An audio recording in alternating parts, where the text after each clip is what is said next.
우리 말씀을 보겠습니다. 우리 말씀은 우리 역대상 22장 1절에서 5절 말씀까지 보도록 하겠습니다. 오늘 이 말씀을 가지고 다음 세대의 부흥을 위해서 우리가 준비해야 할 것, 다음 세대의 부흥을 위해서 우리가 준비해야 할 것이라는 제목을 가지고 같이 은혜를 나누기를 원합니다. 인생의 후반전이 가까워지면 가까워질수록 마지막에 가장 하고 싶은 것은 무엇입니까? 저와 여러분이 인생의 후반전을 향하여 이제 달려가고 있는데 무엇을 가장 하고 싶습니까? 사람마다 다양할 것입니다. 다윗은 죽기 전에 가장 힘썼던 것이 오늘 본문에 나와 있습니다. 죽기 전에 가장 하고 싶었고 가장 힘썼던 것이 오늘 본문에 무엇입니까? 바로 성전 건축을 준비하는 것이었습니다. 하나님께서 다윗에게 성전을 건축하고자 하는 그 마음을 받으셨지만 다윗에게 성전을 건축하게 하지는 않으셨습니다. 그 아들이 건축할 것이다 라고 말씀하셨어요. 다윗이 성전을 건축하는 것을 허락받지 못하였기 때문에 포기한 것이 아니죠. 아들이 성전을 건축할 수 있도록 최선을 다해서 필요한 모든 것들을 다 준비하는 모습이 오늘 본문에 나와 있습니다.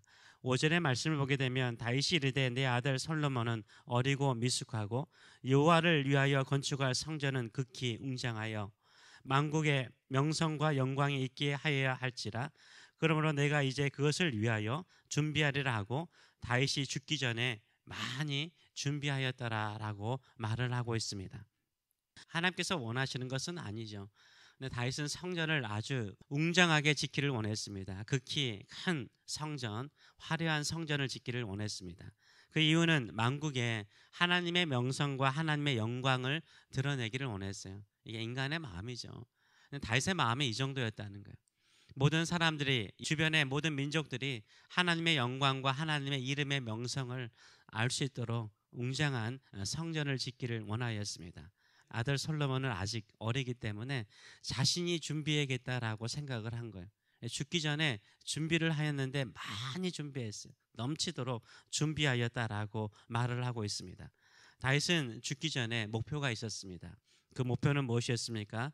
바로 자신의 남은 인생, 남은 시간 동안에 성전을 건축할 수 있는 모든 것을 풍성하게 넘치도록 준비하는 것이었습니다. 많은 사람들은 인생의 후반전이 되면 어떻습니까? 이제는 내가 지금까지 수고하고 힘들었으니까 좀 즐기면서 살자, 쉬면서 살고자 합니다. 그래서 인생의 목표가 사라져버려요.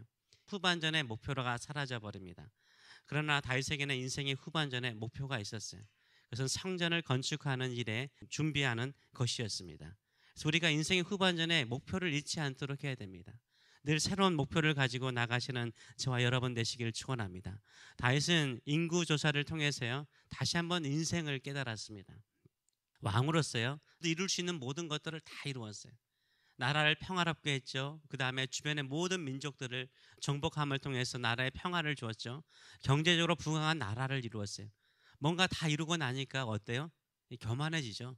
마음이 교만해지니까 자랑하고 싶죠. 내가 이것을 이루었다라고 자랑하고 싶으니까 이 사탄에게 시험을 받죠. 그래서 무너지는 자기 자신의 모습을 봤어요. 내가 뭔가를 다 이루었으니까 이제 인생을 누려야 되겠다. 즐기면서 누려야겠다라는 그 순간에 사람은 넘어지게 돼 있어요. 넘어지고 난 다음에 다윗은 분명히 아는 거예요. 내가 이 남은 인생 이렇게 즐기며 자랑하면서 살면 무너진다. 하나님을 위해서, 하나님의 나라를 위해서 내가 할 수 있는 것은 무엇인가라고 생각을 했던 거죠. 그런데 이 오르난 타작 마당에서 하나님께서 불러서 임하시고 임재하시고 역사하신 것을 경험하면서 이곳이 바로 하나님의 성전터다. 은혜를 베푸시는, 나를 만나주시는 이곳, 나의 기도에 응답하시는 이곳에 성전을 지어야겠다라는 생각을 갖죠. 그러면서 필요한 자재들을 준비하는 모습을 보여주고 있습니다. 근데 얼마나 열심히 준비했는데 오늘 본문에 가장 많이 나오는 단어가 무엇입니까? 만이라는 단어예요. 무수이라는 단어예요. 먼저는 돌이 많이 필요하잖아요. 그래서 그 모든 돌을 다듬을 수 있도록 석수를 불러가지고 2절을 보게 되면 돌들을 다듬은 돌들을 엄청나게 준비합니다. 무수히 준비합니다. 3절의 말씀을 보게 되면 문짝 못과 거멀 못에 쓸 철들을요 또 많이 준비해요. 철뿐만 아니라 또 써야 될 놋은요 닿을 수 없을 정도로, 이게 계산할 수 없을 정도로 심이 많은 놋을 준비합니다. 또 4절의 말씀을 보게 되면 그 당시에 가장 좋은 나무는 백향목이었습니다. 곱게 자라는, 아주 높게 자라는 백향목이었어요. 향기도 있는 나무였어요. 이 백향목을 이 이스라엘 땅이 없으니까 북쪽에서 다 잘라가지고 공수에 와서 준비하는 모습을 보여주고 있어요.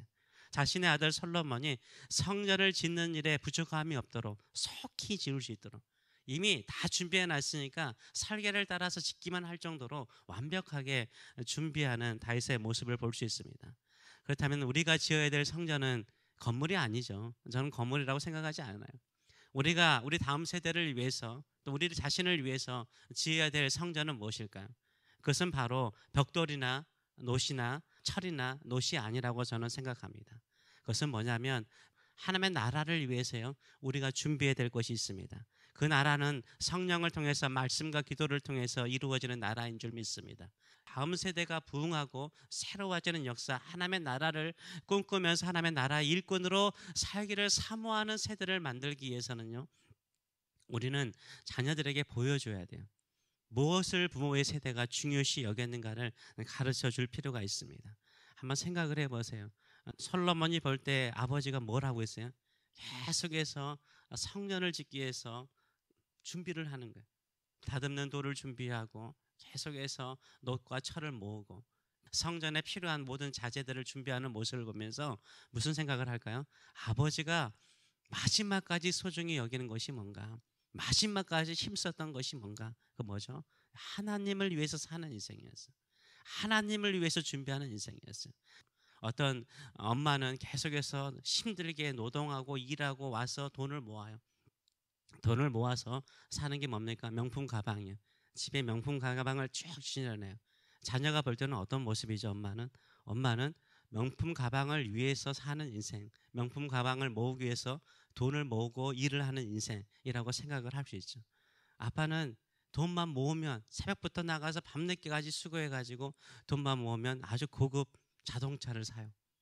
아빠의 인생은 어떤 인생이요? 고급 자동차를 위해서 사는 인생으로 자녀들에게 보이는 거죠. 그러면 그 자녀들도 똑같이 그런 인생을 살아갈 수 있습니다. 우리 믿음의 부모들은 어떤 모습을 보여야 될까요? 하나님을 사랑하는 모습, 하나님을 섬기기를 기뻐하는 모습, 하나님을 의지하고 하나님을 위해서 살고자 하는 모습을 보여주시는 저와 여러분 되시길 축원합니다. 우리가 가장 소중히 여기는 것은 나를 위해서 십자가에 죽으시고 3일 만에 부활하셔서 우리의 마음속에, 우리의 가정 속에, 우리 교회 속에 하나님의 나라를 심어주신 이 우리 주님을 위해서 살고자 하는 마음을 가지고 살아가시는 저와 여러분 되시길 축원합니다. 하나님의 나라를 가장 소중히 여기시는 저와 여러분 되시길 축원합니다. 우리 다음 세대에 우리가 줘야 될 것은 저는 부흥이라고 생각을 해요. 성령을 통한 부흥인 줄 믿습니다.